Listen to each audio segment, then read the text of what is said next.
All right, so now where we left off, we were talking about, let me put this up here as a reminder. We were talking about how the predominant scriptures of today, the Bible, the Torah, the Quran, is actually taken from older texts. What are those older texts? One,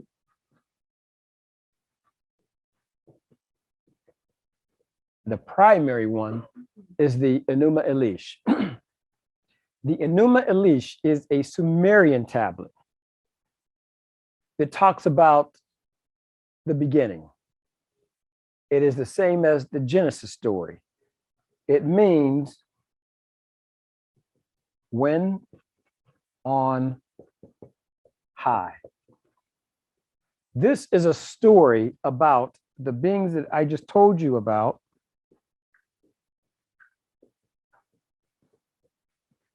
The Anunnaki, and they're coming to this planet. In this Enuma Elish, the Anunnaki, there are two main characters, I'll call them. One, I should say three. One is Enki, master of Ki or earth. His half brother, Enlil, in master Lil skies. And the deity Anu. As the story goes, and as the records indicate, the records being those clay tablets found in Sumeria that talks about the Anunnaki. There was a ruler named Anu who had two sons. One from his half sister gave birth to, well, let me go ahead. One from his consort, we'll put consort over here, and his wife over here. Anu and his consort gave birth to Enki first. So Enki, being the first male child, would normally become the next ruler.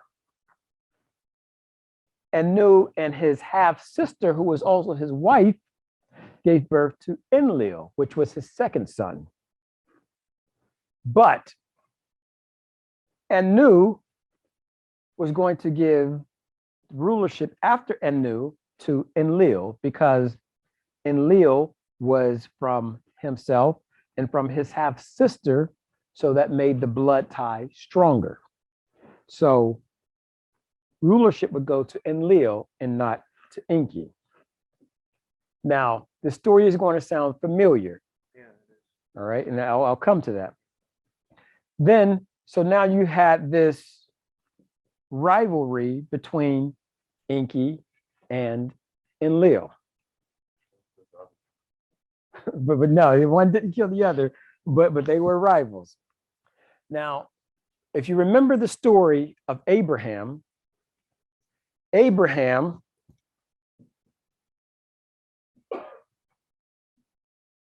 had a wife who was also his half sister. They had the same father, and her name was Sarah.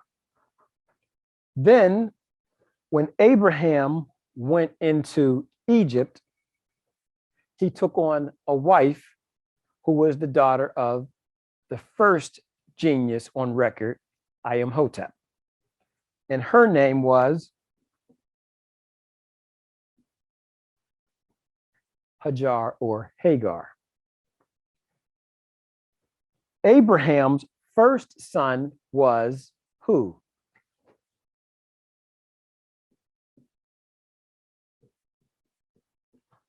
Ishmael, from his consort. And then his next son was who? From his half-sister and wife. This story is the exact same as this story, because it was plagiarized from the Enuma Elish and put into the Torah. And the story, not only the story, but a lot of different stories were plagiarized from other texts. This is just one from the Enuma Elish. There's also another one.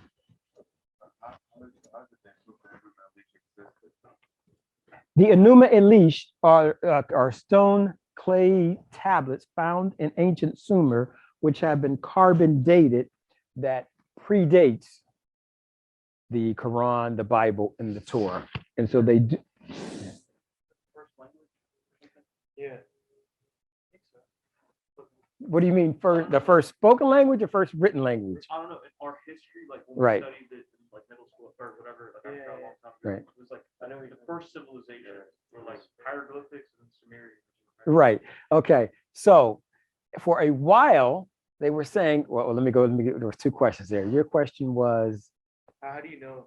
Oh yeah, okay. They carbon dated those clay tablets to get the age of those tablets, and those tablets predate the major three religions: Judaism, Christianity, and Islam. And so they now know that the stories in the Torah, the Bible, and Quran were copied from the Sumerian text, the Enuma Elish just being one of those texts from which it was copied. Your question was? Was the Sumerians like one of the first? Gotcha.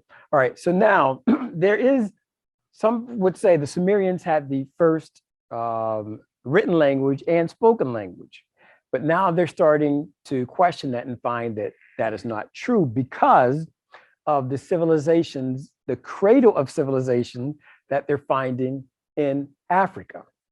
Everything seems to have come from the interior of Africa and outward. Whereas Europeans were saying that that could not be, it had to come from outside of Africa inward.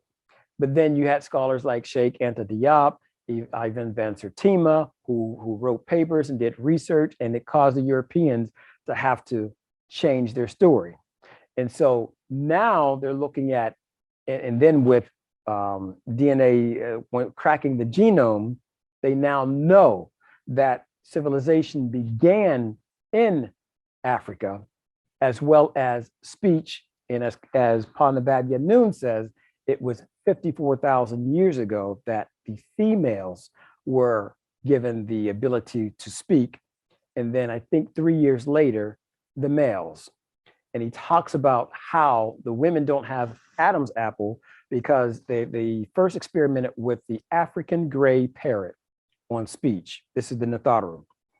This is the Osiris and the Aset or Isis, Naharu. These are that group. They experimented with the African gray parrot and getting it to speak. And then with humans. And they started with the females first, and then the males. The voice box of the female dropped sooner, so they don't have that Adam's apple. But there was something that happened with the male's cartilage where his didn't drop. And so you'll see men have, this Adam's apple. So, so there is right now a debate going on about who was first. Was it the Sumerians or was it the Egyptians? Now, interestingly, I still got to come back to this chi. Geneticists have cracked what they call the human genome. And in studying the genome, they have found something very startling to some, but important to all. And this is why you see this battle today in something called CRT, or critical race theory. If you haven't been keeping up with the news, when Glenn Youngkin became governor of Virginia, one of his first actions was to sign in law the banning of the teaching of critical race theory in Virginia public schools. And this is going on all over the country. You have Republican governors, Florida, Texas, I think Utah, just signed into law the banning of the teaching of critical race theory. What is critical race theory and why would governors want to ban it? Critical race theory, and it has to be called a theory first until it's sufficiently studied, and then it becomes with the evidence, and it becomes proof, and then it becomes a fact.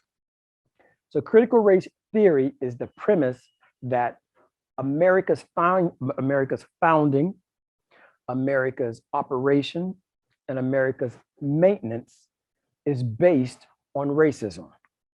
Governors don't want this taught in schools because, according to them, this will make their white students feel bad about themselves.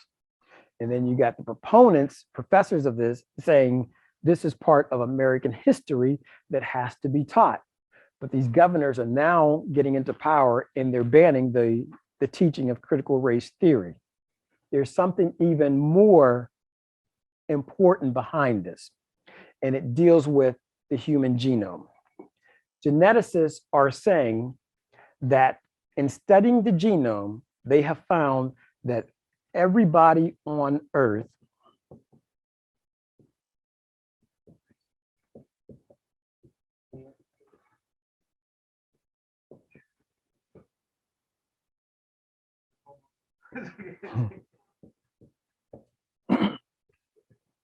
everybody on Earth has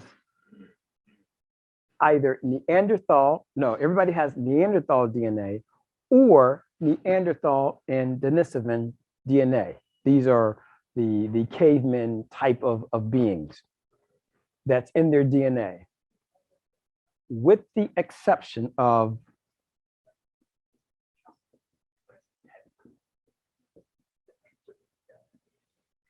Africans. Geneticists have found, and we'll put this up on the site, that Africans are the only people on the planet that do not have Neanderthal nor Denisovan DNA in them. And these geneticists who are Caucasian, oh, poor doggy, and these Africans, these geneticists, sorry, the dog threw me off. These geneticists who are Caucasian are saying that these people are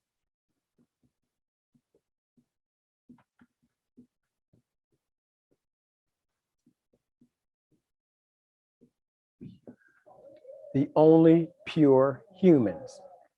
Now, if you open up critical race theory into schools, this gets in there. They don't want this in there. There's also another study that I was looking at over this week, and it deals with DNA sequencing, all from the cracking of the genome. There were 9 geneticists from 15 universities around the planet, and they had 116 genetic samples from different racial categories from all over the world. And what they were trying to find was intelligence. They found that intelligence was linked to a DNA series. The more series you have, the higher the intelligence. And they started with the simians, and they found that the orangutan has 3 series DNA. Then they looked at the gorilla, and they found that the gorilla has 4 series DNA, which is, and this, they're looking for the propensity for genius within that DNA series. After the gorilla, they looked at the chimpanzee, and the chimpanzee has 5 DNA series. Then these geneticists looked at humans, and they took these 116 samples that they got from all over the world, and they found that humans have 6 DNA series. Now, what do you think I'm getting ready to say now?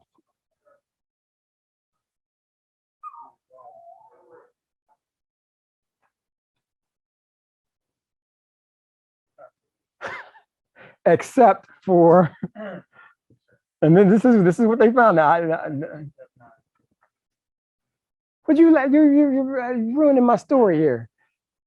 So they found that when they looked at the Africans, they didn't have a 7 DNA series or an 8, but they had a 9 DNA series. How'd you know? Yeah, right. They had a 9 DNA series. When they discovered this, they patented their work, which means you can't teach this in public schools Without paying them? without paying the 9 geneticists who patented this study. So now, if you open up the schools to critical race theory, this gets in. And the governors, or I should say white racism, doesn't want this in because according to them, this makes white students feel bad about themselves. Yeah, it makes them feel less. And yeah, go ahead. One. Something like a little bit of it all. I learned that Africa was once the leading civilization of like knowledge and of it all. Like they were ahead of our time. So they were leading civilization of like, let's say healing natural herbs and like technology. They were advanced in everything, agriculture. Okay. So then now All right. we get to the United States. Right. They want to be the perfect country, and they don't want us to know that information of these civilizations that were ahead of their time. Right. They delete their history from the books so that we don't find out about it. That is absolutely true. All right. So let me go back. Now, where do I begin with this? So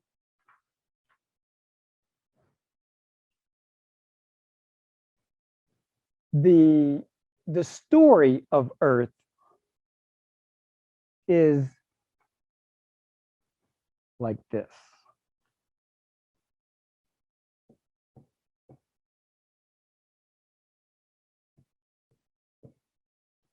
That go a little bit too deep. No, I have to make sure I cover it all. There is a 24,000 year clock. And as a matter of fact, these beings, whether they're Anunnaki, reptilians, Natharu, they call this sector 24. The Earth is, there's 24 hours in a day. The Earth is 23,956 miles in diameter, rounded to 24. I think the equinox occurs every, because the Earth is on an axis. I think it takes every 24,000 years, and so they call this sector 24. Every 6,000 years, there's a change. This 24,000 year cycle, they'll call it either 24,000 year golden sun or a 24,000 silver moon cycle. And during those times, different deities, as we talked about, Elohim or gods, rule. The sixth, and this is going back into what Abrar was talking about during the break. Every 6,000 years, there is a change of worlds. There's like a 6,000 year sun cycle, a 6,000 year silver moon cycle, another 6,000 year golden sun cycle, and a 6,000 year silver moon cycle. And the overall 24,000 sun cycle or the 24,000 moon cycle, which is why you'll find in religions, you have lunar deities and you have solar deities. When you look at Islam, and everything is based around the moon as far as when you're going to go into Ramadan, or the sun with prayer. And these every 6,000 years will either be a sun cycle or a moon cycle or a sun cycle or a moon cycle. And then that 24,000 years is over and the clock starts again. As of the year 2000, we have come out of a previous 24,000 year cycle, and we're at the beginning of a new 24,000 sun cycle, beginning with a 6,000 year sun cycle. This is why right now you see everything is about race, because everything is being broken up and things are starting to go blackward, not backward, blackward, meaning Africa is about to become the center. There is a saying in religion, as it was in the beginning, so will it be in the end. We've come full circle. Every group has had their messenger to help civilize the planet, whether it was Zoroaster in Persia, Confucius in the Far East, Buddha in India, Muhammad in Arabia. Everyone has had their messenger. And now the messenger of today is Pa Nabab Yananan, the message to the Africans and all who is willing to listen, because Pa Nataru don't judge you by race, but by conduct and character. Now, everyone in here is derivative of African DNA. They were called the Sans people. Sans not here today, he would love that. Yeah, they were called the Sans. The Sans, exactly. Yeah. Yeah, yep. Yeah. So and because of that, you still have a link, a genetic link to the Natharu of ancient Egypt. They were the ones who seeded life on this planet. The males came from Orion, the females came from Sirius. And this is why in your Bible, the word for heaven is Uranus. The word for heaven in your New Testament in the Greek is Uranus, which links to Orion, because it was these beings who seeded life on this planet by sending a dolphin. They put the dolphin in the water that started the germination of life through bacteria on this planet. This is why the dolphin is able to communicate you no matter what language you speak. When these beings had a tsunami, they came up first in South Africa, when the continents were all connected, before the continents broke apart, and they broke apart because of a war, but that's another story. Now, so when these beings, these Sans, started spreading out, started going down the Nile, which would be, they call going down the Nile, going north. As they started going down the Nile, they started their settlements culminating up in Egypt. But and I'm going back to what you were saying, they had libraries in Alexandria, Timbuktu, and in the pyramids. People think of the pyramids were built to, I was listening to some lady the other on the internet talking about they were tombs. The pyramids were not tombs. They've never found anyone entombed in the pyramids of Giza. They were mystery schools for the lesser mysteries and mystery schools for the greater mysteries. You had to be initiated into those mysteries. And as we talked about the cycle of time, those 6,000 years, when a time was ending and a new people was going to take rule and a new gods of those people was going to take rule, they hid their information. And they hid the information underneath their pyramids, according to Pa Nabab Yanun. There are secret entrances into the pyramids, and the pyramids are as far deep as they are tall. And he tells us in that holy tablet there about his initiation, how he had to go from America over to Egypt for his initiation in the pyramid. And there was a door that opened, and he talked about how he and others with him had to go down into the pyramid. His initiation happened in the 60s. I forgot which year. I'll have to look again and get the exact year. And that's why the pyramids were built from the top to bottom. Well, that's not why they were built from the top to the bottom, but yes, they were built from the top down using levitation and lasers. What they found is that, say again, Juan? Meditation. Sorry. Yeah, okay, yeah, let me go back. All right, so, yeah, they levitate, each stone of the pyramid weighs at least a ton, that's 2,000 pounds. And there are some that weighs hundreds of tons. And there's no way that the normal person with that type of technology that they had could build these tons of stone, 3 different pyramids, multi-ton stones in the short period that they built it. And they built it from using, what is the word I'm looking for? What is that thing called where they had Tupac, even though he's dead, he was on stage? Holograms. All right. They built it using holographic technology, lasers, and levitation. They had a device where they could point. It was a crystal. It was a crystal that they could use atop of a stone, a stick that they could point and lift. It could lift any amount of weight to any height. And as they had the hologram, it was just like a coloring book. You just fill in the pieces.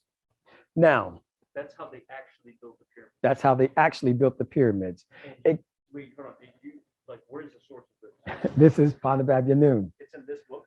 I don't know if it's in this book. It might be in there's another book called The Pyramids of Egypt. Now, there's someone who came very close to it.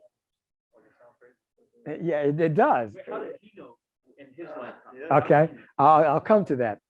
Now, there's someone else who came very close to doing the same feat, and that is Edward Lead Skalnin, who built Coral Castle.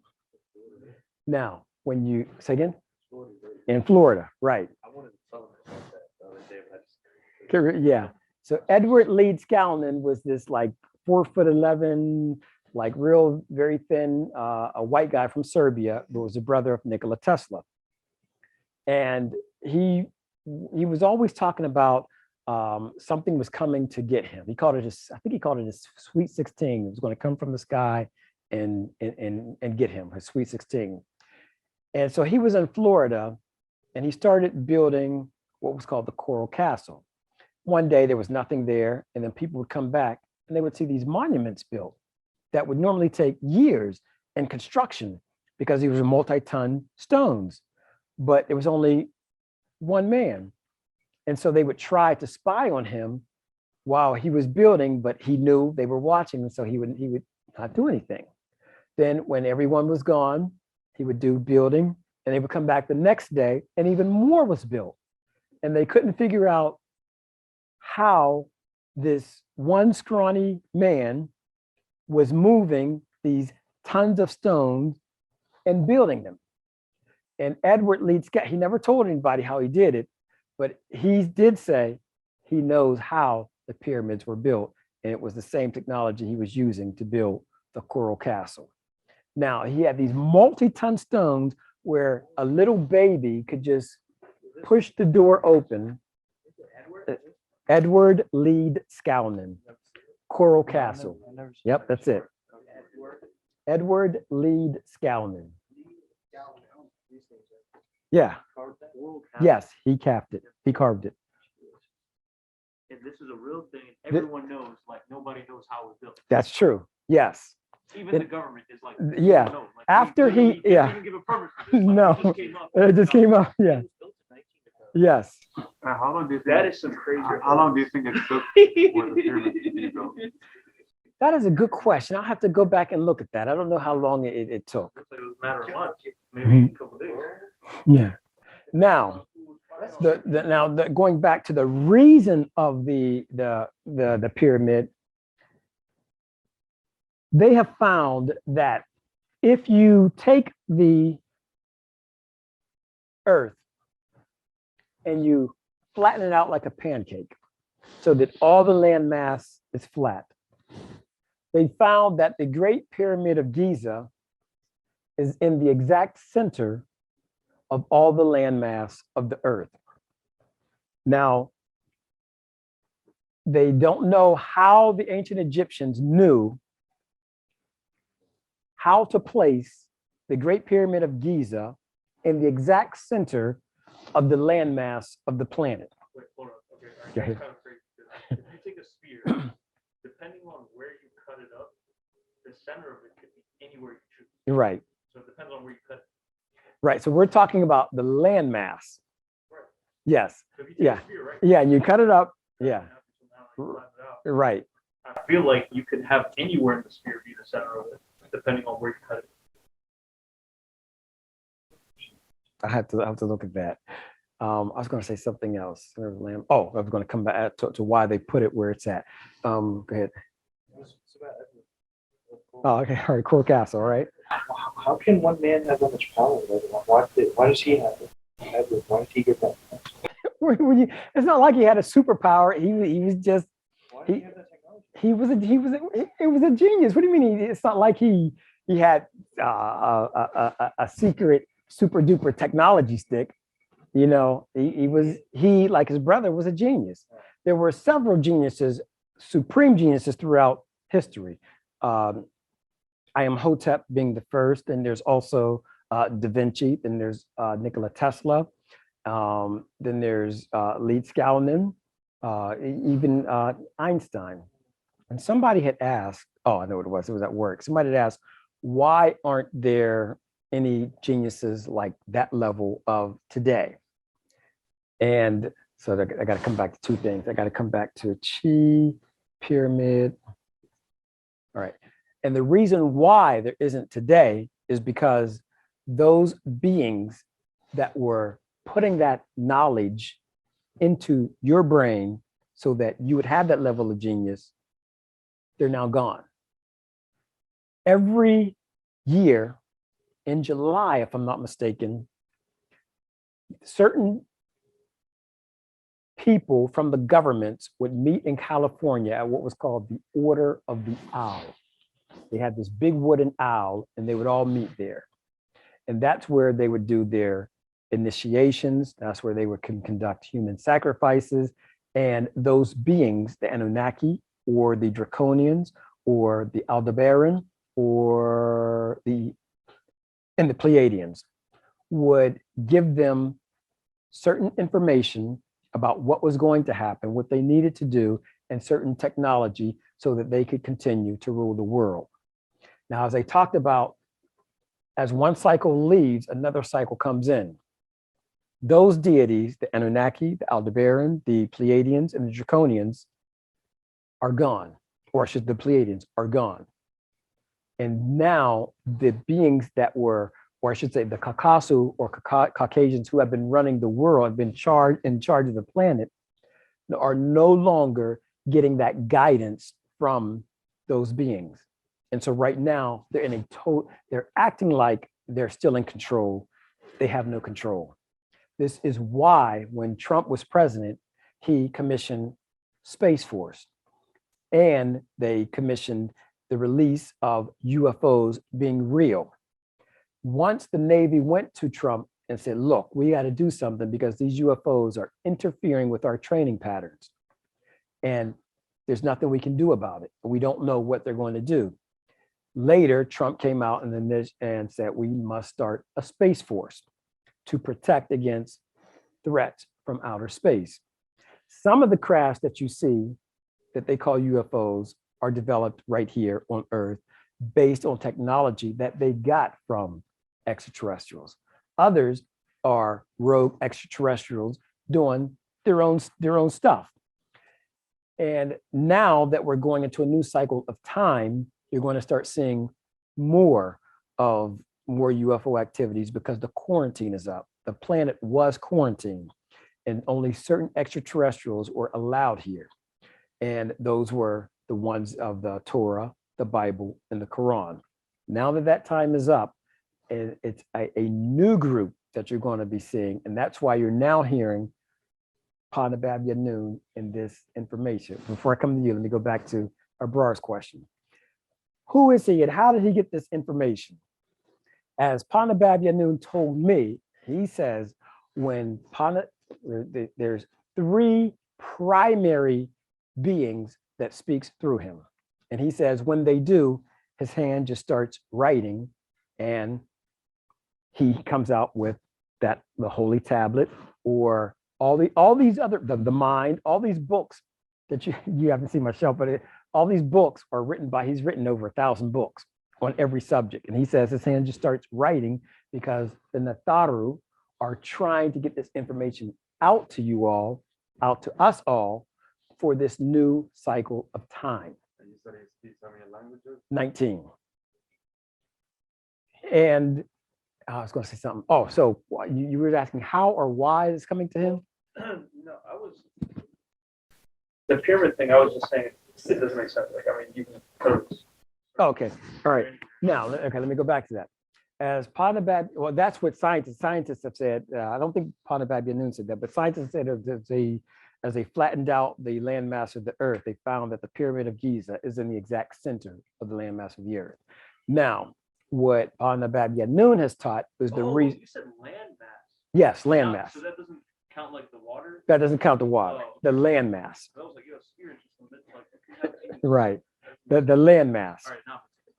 And the reason why of the Pyramid of Giza is because the earth on its 23-degree axis had a wobble.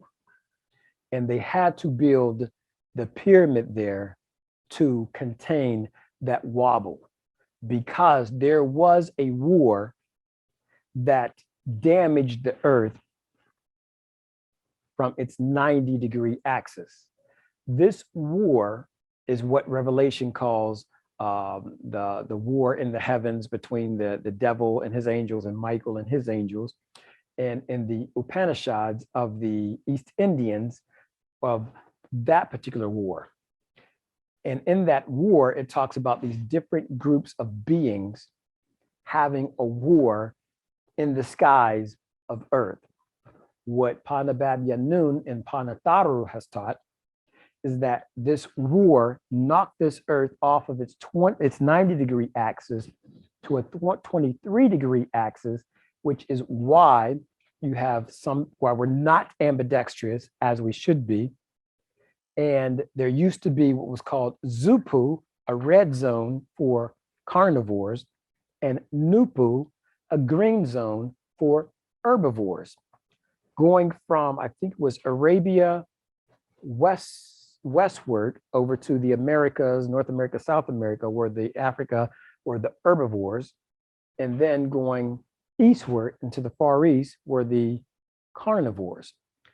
When this got tilted, that barrier came down and that the carnivores started coming over into the herbivore area, which is why you're either right-handed or left-handed. You're either right eye focused or left eye focused, right ear focused or left ear focused, and your organs are no longer aligned along your spine. You'll find your liver on one side, your heart to one side, and they're not aligned along the spine as they were in times past. Now, let me go back to the chi, and that pyramid is the fire in the middle. You also have a fire in the middle called your solar plexus. When spiritualists meditate, a lot of times they will tell you to focus on your dantian, which is 3 inches below your navel. And then others will tell you to focus on your third eye, which is between your eyebrows. But where you should focus is on your solar plexus. It's a plexus, which is like Grand Central Station. Everything comes in through there and out through there. Even now, the scientists have found that you have neurons in your solar plexus area. Neurons are needed for brain activity. What is neuron cells that's needed for brain activity doing in your solar plexus? And that's why they call it a second brain. This is why sometimes you get an intuitive feeling and you say, I don't think I should go. Or it's just something, there's no logical explanation. It's just that gut feeling. That's what they call it, that gut feeling. That is actual, and that gut feeling is always right. If you can tap into the neurons in your solar plexus, it will guide you, it will always guide you aright. It's a letter that starts with the C. I forgot. Say again? It says it's a word that starts with the C. We talked about it. We talked about clairvoyance, we talked about psychometry, telepathy, intuition. I think it's your intuition. Right, it is, yeah. This is related to your intuition. Yes. And women have a stronger intuition than men. And that is, let me go back before I go there. That pyramid, that internal fire, your solar plexus, is why when you breathe on your hand and you feel heat, why do you feel heat? It's that solar, that sun, that internal sun in your solar plexus. And as you breathe in, that oxygen, there is a combustion that turns it into carbon, and that's controlled by your solar plexus. So when you meditate, all you need to do to activate it is just think on, I don't even say think, because you don't want to think, you just want to acknowledge and focus on your solar plexus, as though you're breathing in to your solar plexus and you're breathing out through your solar plexus. Chest area? Yeah, it's right where that opening is between. And isn't there like a little bump right there usually? It should be, it's like right here. It's in, like as your bones start to split right here. Yeah, right in that rib cage. I be having like a cramp there. I get like a cramp there, like, because I feel like the symmetry is like imbalanced. You feel like it's imbalanced. Like that symmetry, I'm not symmetric. I'm not aligned. One side, it's like one side more heavy. Yeah, that could be your spine. Spine? Yeah. No, I feel it all over because I use my right to kick, I use my right to right, and like I guess my right side be more awake. So one side is more higher, more lifted. So I feel like I have more muscle, and the other one, since I haven't used it that much, is like more sleeping. Okay, that's you bring up something else. All right. Something I don't know. Something told me that like I have like the moon and the sun in my eye, or something like because one is more open and one is more down. What do you mean more down? Like more lazy, I guess. Like one side is more lazy and one eye is more open. Okay. Nostrils. All right. I know exactly what you're talking about. All right. So let me do this.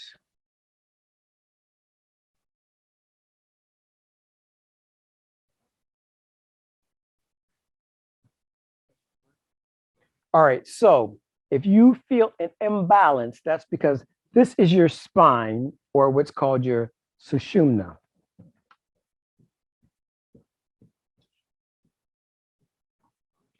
And then on one side, you'll have your ida. And on the other, I forgot which side is which, you'll have your pingala. Now, you can these are energy channels that comes up through your chakras. Chakras. Yes. I have something for that. Okay. So like the Nile River. Yes. And all that. Supposedly back in Egyptian time, they did the chakras along the river, and if you go there, it's like a healing area. Yeah, there are healing areas on the planet, and it's normally in relation to water. You have the Nile in Africa, you have the Ganges in India, and then you might have the Amazon and throughout South America. No, but I heard it. I don't know if it's true or not. Okay. But along the Nile, there's a chakra. They put like a building or something on there, and pretty much that represents the chakra. So if you go there, you go to one chakra, they help you with one chakra, and you go up, and then they help you along the I'll have to look into that. That could be. yeah. Now, what I was going to say in reference to what you said, one side seems up, the other seems down, and that is because your Ida and your Pingala are imbalanced. To bring them into balance, and this is what we'll conclude with an exercise. Sit up straight. And what you're going to do is you're going to use your thumb and your middle finger, Which end? with your dominant hand. And this is a good exercise, especially during this COVID thing, because it alkalines your body. You'll take your thumb on your right nostril and breathe in regularly through your left. When you breathe in, hold it, lift your thumb and exhale through your right. Breathe in through your right, hold it, exhale through your left. You did the wrong finger. That's one. And then you do it again. You hold it down with your finger, breathe in through your right,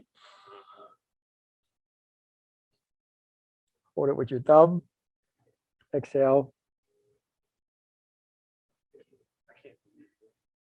All right, we'll do it one more time because some people are getting all confused. All right, so all right, we're gonna start with your thumb. We're gonna start exactly. We're gonna start with your thumb, Juan, and you're gonna put it. Like my whole body is like it's been long.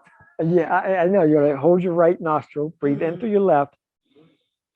It's not hard. Just breathe in normally until it's full, and then at the when you got all the air in, close both nostrils.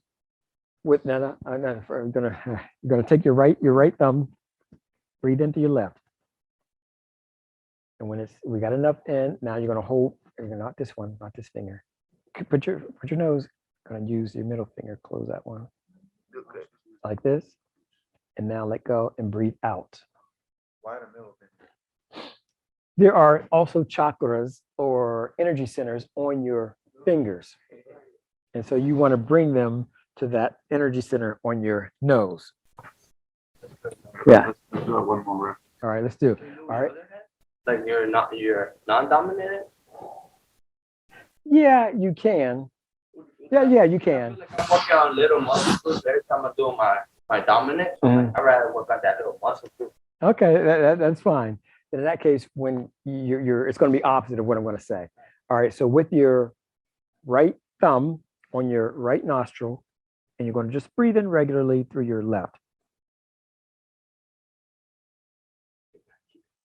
When it's full, use your middle finger, close both nostrils, and lift your thumb and exhale.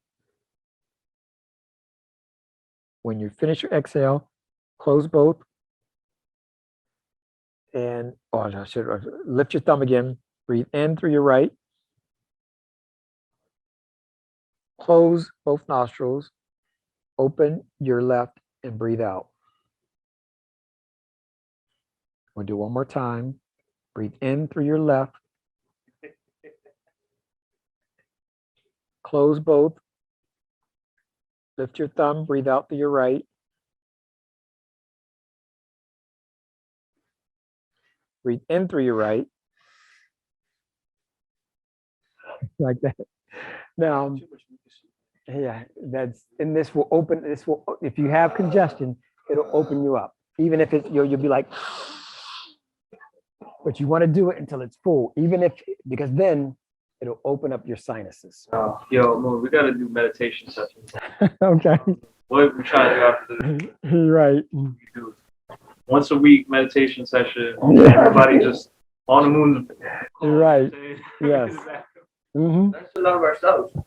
Yep. And then we start. Okay, so we'll stop there. Alisa, are you still with us? Yep, I'm here. Okay, all right. Did you have any questions? You've been pretty quiet. No, I was just listening. I loved what you taught today. Okay, all right. Okay. But that exercise is extremely important because it alkalines your system. And Diseases and virus cannot get into you if your body is alkaline. One other thing I'll do before we leave, and that is a simple exercise you should do every morning is this. Breathe in and bring your head back. And then when you breathe out, your teeth are going to be closed. Breathe out through your mouth and bring your head down. Chin to your chest. And then again, breathe in through your nose. With your teeth closed, breathe out through your mouth.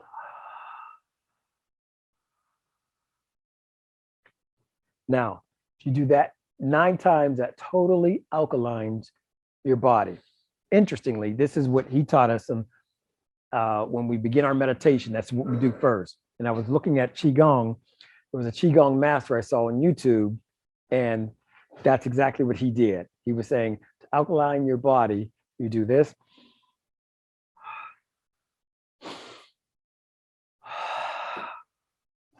And he gets rid of all the negative energy from your body. Should the teeth be closed on the way out? No, the teeth can be open on the way up, closed on the way out. And you should do that 9 times. Good. So I don't know. I also heard that back here is like we build up most of our stress or like our negative tension, like right here, like on our back. Yes. So that Right. Yeah. So yeah, when you do that, it's going to release that tension. Because that tension is negative energy. It's going to release that. and there's like blockage of the chakras, right? Yes. It's blockage, certain chakras. Right. It's blocking the energy flow through your Ida and your Pinkala up through your Sushumna. Right. One thing. So like each chakra or like it's different like aspect like emotion or how humble you are or your gratitude. So like they all right. unlock a thing. All right. So and then this is the last one. Then we're in here. Okay. So on your chakras, most people have 7 chakras. One at the very base of your organs, your sexual organs. Then there's the second one, which is 2 inches or 3 inches below your navel. Then there's your solar plexus, which would be number 3. Your heart would be number 4. Your throat, number 5. Your third eye, number 6. And the crown of your head, number 7. Yeah. That's your pineal and your pituitary. Yeah, this whole thing is called the Kundalini. It's about raising your energy. Now, each person has a chakra that opens every 7 years. Red, orange, yellow, green, blue, indigo, and violet. Now, if trauma happens to you at a particular age, you can get stuck at that chakra. And then as we talked about the repetition, a loop, you'll get caught in a loop. You'll be in the same predicaments year after year because trauma happened while your chakra was developing, and so it didn't get to fully develop. And so life is going to present you with situations where you're going to have to either graduate from that or keep looping year after year in the same predicament. But what happens is when you want to break that pattern, your soul cries out for help. And the universe will send you that help in the form of a person or some sort of study or some sort of teaching that now you can graduate from. And then the next year, you won't be in that same boat. Now, we'll end with this. There's a story that there was a lady and she got caught in a flood and she went into the roof of her house and she prayed to God to send her help. And so a man came by in a rowboat and he said, I see that you need some help. Do you want to come down and get into the rowboat? And she said, no, go on. My God will help me. And he says, you sure? She said, no, I have total trust in my God. My God will help me. So he rowed on. Then another man came in a motorized boat. And he said, hey, ma'am, I see that you need help from the flood and the waters are continually rising. Do you want to get into the motorboat? There's room for you. She said, no, my God will save me. I have total faith in my God. I trust in my God. He's going to help me. So he goes on. And then the third man comes by, and he's all by himself. He has plenty of room, and he tells her, you better come down because the water is continually rising. It's covering your house, and now it's covering you. You can get in this boat. And she says, no, because my God is going to save me. He's always been there for me. So you can go on. So the man goes. The lady drowns. Then when she gets to heaven, and she's shocked, and she says to God, I prayed to you, I served you all my life, and you let me drown when I trusted you. And he's like, what are you talking about? I sent you 3 boats, and you rejected me each time. And this is how it is with people. If you have a blockage in your life, when you cry out from your soul's center for help, whether it's with healing, whether it's for whatever it is in your life that is a blockage, something or someone is going to appear in your life to help you. You have to recognize it and take that help. Otherwise, you're going to be in that same loop.